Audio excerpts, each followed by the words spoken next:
નમસ્કાર દર્શક મિત્રો, સ્વાગત છે તમારું ગુજરાત માહિતી યુટ્યુબ ચેનલમાં। આજના તાજા અને મહત્વના આપ સૌનો ઉપયોગી એવા 25 મોટા સમાચાર વિશે વિડીયોમાં આગળ વાત કરીશું, તો છેલ્લે સુધી જોતા રહેજો। આજના સૌથી પહેલા સમાચાર વિશે વાત કરીએ તો ગ્રામ પંચાયત ચૂંટણી માટે મતદાન પૂર્ણ થયું છે। ગુજરાત રાજ્યમાં ગ્રામ પંચાયતની કુલ 3,656 સરપંચ બેઠકો અને 16,224 સભ્યોની બેઠકો માટે શાંતિપૂર્ણ માહોલમાં મતદાન સંપન્ન થયું છે। 25 જૂને મતગણતરી થશે। જોકે રાજ્યભરમાં ગ્રામીણ મતદારોએ લોકશાહીના આ પર્વમાં ઉત્સાહભેર ભાગ લીધો છે, જેના પરિણામે સરપંચની બેઠકો માટે સરેરાશ 72.57% અને સભ્યોની બેઠકો માટે સરેરાશ 67% મતદાન નોંધાયું છે। ગઈકાલે રાજ્યમાં 12 કલાકમાં 147 તાલુકાઓમાં વરસાદ વરસ્યો। 22 જૂનના રોજ રાજ્યમાં સવારના 6 વાગ્યાથી લઈને સાંજના 6 વાગ્યા સુધીમાં 147 તાલુકાઓમાં વરસાદ વરસ્યો હતો। જોકે એક તાલુકામાં 5 ઇંચ અને 36 તાલુકાઓમાં 1 ઇંચથી લઈને 5 ઇંચ સુધીના વરસાદો વરસ્યા હતા। સૌથી વધુ વરસાદ બનાસકાંઠાના અમીરગઢમાં 5 ઇંચ વરસાદ વરસ્યો હતો। ભારે વરસાદના કારણે ખેડૂતોને નુકસાન બદલ વળતર ચૂકવવા માંગણી કરાઈ। બોટાદ જિલ્લામાં થયેલ અતિવૃષ્ટિને લીધે અનેક ગામોમાં ખેડૂતોને મોટા પાયે નુકસાન થયું છે અને રોડ રસ્તાઓ તેમજ બ્રિજોને પણ ખૂબ જ નુકસાન થયું છે। આમ આદમી પાર્ટીના ધારાસભ્ય ઉમેશ મકવાણાએ મુખ્યમંત્રીને પત્ર લખીને રજૂઆત કરી છે કે ખેડૂતોને થયેલી નુકસાનીનો સર્વે કરીને વળતર ચૂકવવામાં આવે, તેમજ તૂટેલા રોડ રસ્તાઓને તાત્કાલિક ધોરણે સુધારવામાં પણ આવે। હવામાન વિભાગ દ્વારા રાજ્યમાં ભારે વરસાદને લઈને આગાહી। હવામાન વિભાગે 28 જૂન સુધી રાજ્યના વિવિધ ભાગોમાં ભારેથી અતિભારે વરસાદની આગાહી કરી છે। આ દરમિયાન કેટલાક જિલ્લામાં અત્યંત ભારે તો કેટલાક જિલ્લામાં ભારે વરસાદની પણ આગાહી કરવામાં આવી છે। નોંધનીય છે કે ચોમાસાની અસર દક્ષિણ ગુજરાત તથા સૌરાષ્ટ્રના ભાગોમાં વધુ જોવા મળી રહી છે। આગામી દિવસોમાં પણ રાજ્યના દક્ષિણ તથા સૌરાષ્ટ્રના ભાગોમાં ભારે તો કેટલાક ભાગોમાં અતિ ભારે વરસાદની પણ સંભાવના વ્યક્ત કરાય છે। આ ઉપરાંત 30થી 40 કિલોમીટર પ્રતિ કલાકની પવનની ગતિ સાથે વરસાદ થવાની સંભાવનાઓ પણ વ્યક્ત કરવામાં આવી છે। જોકે આજે ખાસ કરીને હવામાન વિભાગ દ્વારા અમરેલી, ભાવનગર, બોટાદ, અરવલ્લી, મહીસાગર, દાહોદ, પંચમહાલ, વડોદરા, આણંદ, ભરૂચ, નવસારી અને વલસાડ આ જિલ્લાના કેટલાક છૂટાછવાયા સ્થળોએ અતિ ભારે વરસાદનું ઓરેન્જ એલર્ટ પણ જાહેર કર્યું છે। જોકે આ વિસ્તારોમાં કોઈક સ્થળે અતિ ભારે વરસાદ પણ ખાબકી શકે છે। તે સિવાય બનાસકાંઠા, સાબરકાંઠા, મહેસાણા, ગાંધીનગર, ખેડા, અમદાવાદ, સુરેન્દ્રનગર, રાજકોટ, જૂનાગઢ, ગીર સોમનાથ, છોટાઉદેપુર, નર્મદા, તાપી, ડાંગ અને સુરત આ જિલ્લાના કેટલાક છૂટાછવાયા સ્થળોએ ભારે વરસાદની શક્યતાને પગલે યલો એલર્ટ જાહેર કરવામાં આવ્યું છે। જોકે 24 તારીખે ખાસ કરીને અમરેલી, ભાવનગર, નવસારી અને વલસાડ આ જિલ્લાના કેટલાક છૂટાછવાયા સ્થળોમાં ભારેથી અતિભારે વરસાદનું ઓરેન્જ એલર્ટ આપ્યું છે। તો રાજકોટ, જૂનાગઢ, ગીર સોમનાથ, દાહોદ, પંચમહાલ, વડોદરા, છોટાઉદેપુર, ભરૂચ, નર્મદા, સુરત, તાપી અને ડાંગ આ જિલ્લાના કેટલાક છૂટાછવાયા વિસ્તારોમાં ભારે વરસાદ વરસવાને લઈને યલો એલર્ટ પણ જાહેર કર્યું છે। કોંગ્રેસે 40 જિલ્લા શહેરના પ્રમુખો જાહેર કર્યા। રાહુલ ગાંધીની એક્સરસાઇઝ બાદ અંતે જાહેરાત કરવામાં આવી છે। શ્રીમતી સોનલ પટેલ અમદાવાદના નવા પ્રમુખ બન્યા, જ્યારે રાજકોટ શહેર કોંગ્રેસ પ્રમુખ તરીકે રાજદીપસિંહ જાડેજાને બનાવવામાં આવ્યા છે। બરોડા શહેરના પ્રમુખ તરીકે ઋત્વિક જોશી, સુરત શહેર પ્રમુખ તરીકે વિપુલ ઉધાનવાલાને જાહેર કરવામાં આવ્યા છે। અહીં ગ્રામ પંચાયતની ચૂંટણીનું ફરીથી મતદાન થશે। દાહોદમાં ચાલોદના મોટા હાંડી ગ્રામ પંચાયતના બૂથ નંબર 2 પર 24 જૂને ફરીથી મતદાન યોજાશે, કેમ કે આ બૂથ પર વોટિંગ સમયે ચૂંટણી પ્રક્રિયાને લગતી કેટલીક સામગ્રી ગુમ થઈ હતી, તો જાલોદના પ્રાંત અધિકારીએ મતદાન પ્રક્રિયા બંધ પણ કરી હતી। હવે નક્કી થઈ ગયું છે કે અહીં 24 જૂને ફરીથી મતદાન વોટિંગ કરવામાં આવશે। બોટાદમાં વરસાદથી 278 વીજ પોલ ધરાશયી। હવામાન વિભાગની આગાહી અનુસાર બોટાદમાં ભારે વરસાદ પડ્યો હતો। બોટાદમાં વરસાદથી 278 વીજ પોલ ધરાશયી થયા હતા. જિલ્લામાં 15 ઇંચ જેટલા વરસાદને કારણે કુલ 278 જેટલા વીજ પોલ ધરાશયી થયા છે. વરસાદને કારણે બરવાળા તાલુકાના 20, ગઢડા તાલુકાના 30, રાણપુર તાલુકાના 15 અને બોટાદ તાલુકાના 56 મળીને કુલ 119 ગામોમાં વીજ પુરવઠો ખોરવાયો હતો. અમદાવાદ વિમાન દુર્ઘટનાને લઈને મોટા સમાચાર. અમદાવાદ વિમાન દુર્ઘટનામાં અત્યાર સુધીમાં 251 મૃતદેહોના DNA મેચ થઈ ગયા છે. જોકે 245 મૃતદેહ પરિવારજનોને સોંપવામાં આવ્યા છે. 245 મૃતકોમાં 176 ભારતના નાગરિક, 7 પોર્ટુગલના, 49 બ્રિટિશ નાગરિક, 1 કેનેડિયન તેમજ 12 નોન પેસેન્જરનો સમાવેશ થાય છે. રાહુલ ગાંધીએ ફરી ચૂંટણી પંચ પર ગંભીર આરોપ લગાવ્યા. તેમણે ચૂંટણી ડેટા અને CCTV ફૂટેજ 45 દિવસમાં નષ્ટ કરવાના નિર્દેશને મેચ ફિક્સિંગ ગણાવ્યો છે. રાહુલ ગાંધીએ કહ્યું કે જેમની પાસેથી જવાબ માંગવાનો હતો તે જ પુરાવા ભૂંસી રહ્યા છે. સ્પષ્ટ દેખાય છે કે મેચ ફિક્સ થઈ ગઈ છે. તેમના મતે આ પગલું ચૂંટણીની પારદર્શિતા ઘટાડશે અને લોકશાહી માટે ખતરનાક છે. જોકે ચૂંટણી પ્રક્રિયાની નિષ્પક્ષતા પર સવાલો પણ ઊભા થયા છે. ગ્રામ પંચાયતની ચૂંટણીઓમાં કયા વિસ્તારોમાં કેટલું મતદાન થયું?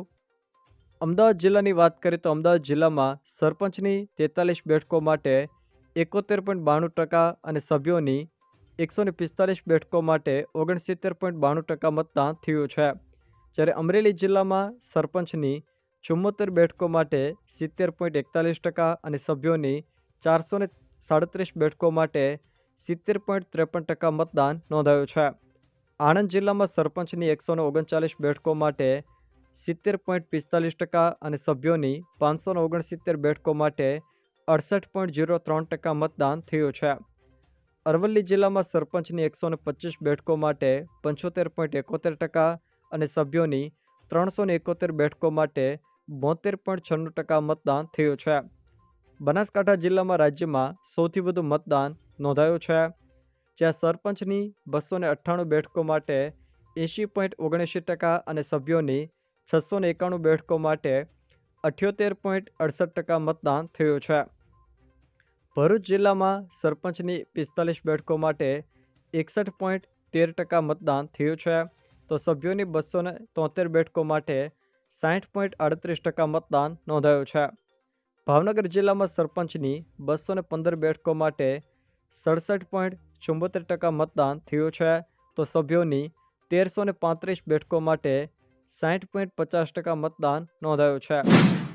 જ્યારે બોટાદ જિલ્લામાં સરપંચની 31 બેઠકો માટે 68.91% મતદાન નોંધાયું છે.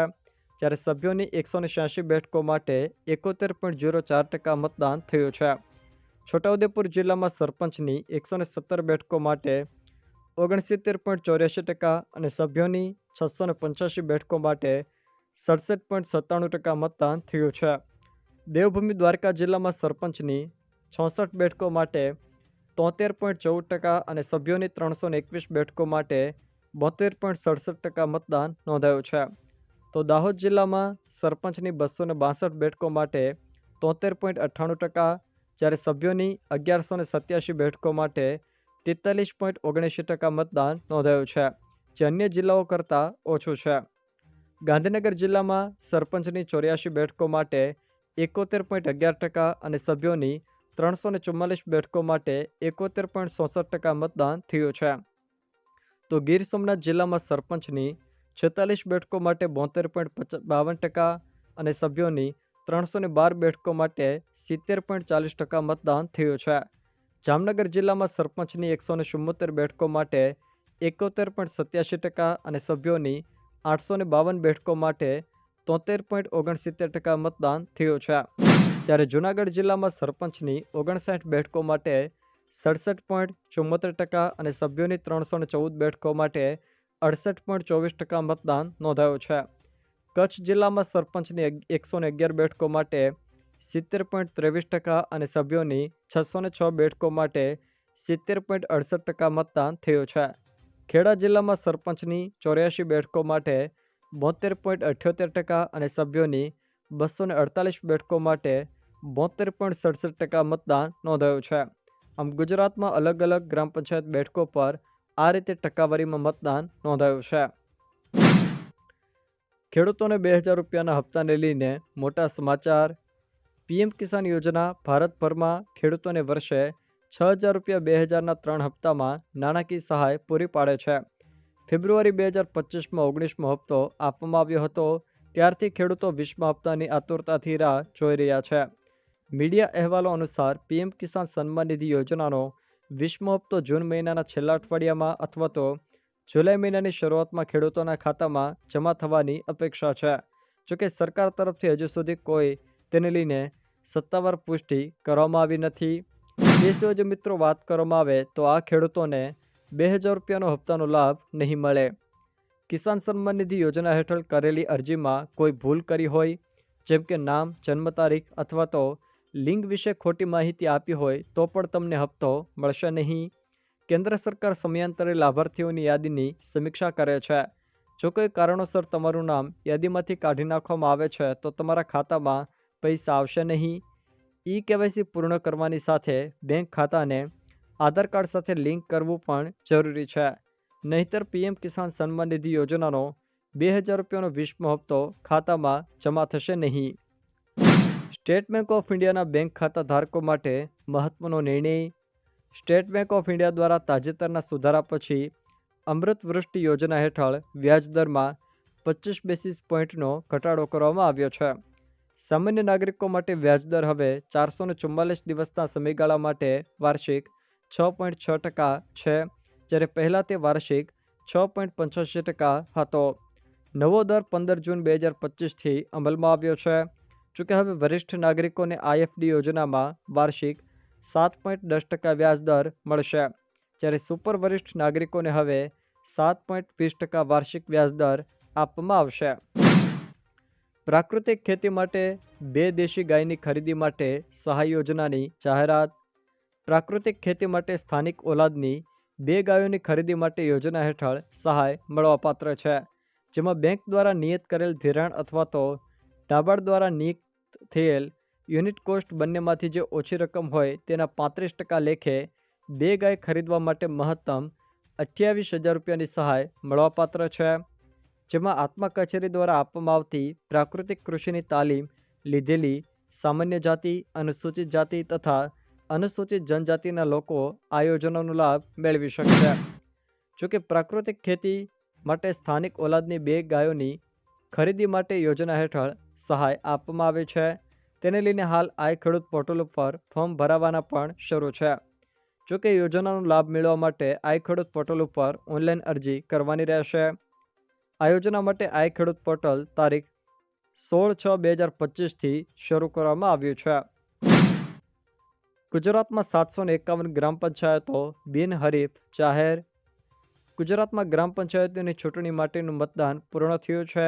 તે પહેલાં જ ગુજરાતમાં 751 પંચાયતો બિનહરીફ પણ જાહેર થઈ ચૂકી છે. રાજ્ય ચૂંટણી પંચના જણાવ્યા અનુસાર કુલ 751 ગ્રામ પંચાયતોમાં ચૂંટણી વગર જ સરપંચ અને સભ્યો નક્કી થઈ ગયા છે. આમાં ભાવનગર જિલ્લો સૌથી વધુ આગળ છે, જ્યાં 102 ગ્રામ પંચાયતો બિનહરીફ જાહેર થઈ છે. તે પછી જામનગરમાં 60 અને બનાસકાંઠામાં 59 પંચાયતો બિનહરીફ જાહેર થઈ છે. આ ઉપરાંત કેટલીક પંચાયતોમાં સ્થાનિક વિવાદોના કારણે ચૂંટણીનો બહિષ્કાર પણ કરવામાં આવ્યો હતો, જેના કારણે કેટલાક ગામોમાં એક પણ ઉમેદવારે નોમિનેશન ફોર્મ ભર્યું નથી. જો દર્શક મિત્રો આ વિડીયો તમને પસંદ આવ્યો હોય તો વિડીયોને લાઇક કરો, તમારા મિત્રો સાથે શેર કરો અને જો તમે અમારી ચેનલમાં નવા હો તો ચેનલને સબસ્ક્રાઈબ જરૂર કરજો, જેથી મારા આવનારા તમામ વિડીયોની માહિતી તમારા સુધી પહોંચી શકે. સાથે જ આ વિડીયોને તમારા તમામ વોટ્સએપ ગ્રુપ તથા ફેસબુક ગ્રુપમાં પણ શેર જરૂરથી કરજો, જેથી અન્ય લોકોને પણ આ માહિતીઓ મળી શકે.